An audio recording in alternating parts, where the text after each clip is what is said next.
நல்ல டேஸ்டியான கேசரி எப்படி பண்ணுறதுன்னு பார்க்கலாமா? கடாயில் 1 டேபிள் ஸ்பூன் அளவுக்கு நெய் எடுத்துக்கோங்க. இது சூடானதுக்கப்புறமா கொஞ்சமாக முந்திரியும் கொஞ்சமாக உலர் திராட்சையும் சேர்த்துக்கலாம். இது நல்லா வறுத்துட்டு ஒரு பிளேட்டில் மாற்றி வச்சுக்கலாம். இப்போ அதே பாத்திரத்தில் அந்த நெய் கூடயே இன்னும் கொஞ்சமாக நெய் சேர்த்துக்கலாம். சேர்த்துட்டு மெஷரிங் கப்பில் 1 கப் அளவுக்கு ரவை எடுத்திருக்கேன். அந்த ரவையை கொஞ்சம் கொஞ்சமாக சேர்த்துட்டு கட்டி பிடிக்காத மாதிரி நல்லா கிளறி விட்டுக்கலாம். கிளறிட்டு ஒரு பாத்திரத்தில் மாற்றி வச்சுக்கலாம். இப்போ அதே கடாயில் எந்த கப்பில் ரவை எடுத்தோமோ அதே கப்பில் 2 கப் அளவுக்கு தண்ணி சேர்த்துக்கலாம். தண்ணி நல்லா கொதிக்க ஆரம்பிக்கும் போது ரவையை கொஞ்சம் கொஞ்சமாக உள்ளே சேர்த்துட்டு கட்டி பிடிக்காமல் நல்லா கிளறி விட்டுக்கலாம். ரவை ஃபுல்லாக வெந்ததுக்கப்புறமா எந்த கப்பில் ரவை எடுத்தோமோ அதே கப்பில் 1 கப் அளவுக்கு சர்க்கரை எடுத்திருக்கேன். அதை கொஞ்சம் கொஞ்சமாக உள்ளே சேர்த்துட்டு கட்டி பிடிக்காமல் நல்லா கிளறி விட்டுக்கலாம்.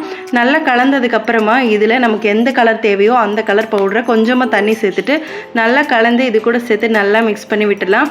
இப்போ வறுத்து வச்சுருக்க முந்திரி திராட்சையை நம்ம இது கூட சேர்த்துட்டு 1 டேபிள் ஸ்பூன் அளவுக்கு நெய் சேர்த்து நல்லா கிளறி விட்டு இருக்கணும். அப்படின்னா டேஸ்டியான கேசரி ரெடி ஆயிரும். ட்ரை பண்ணி பாருங்கள்.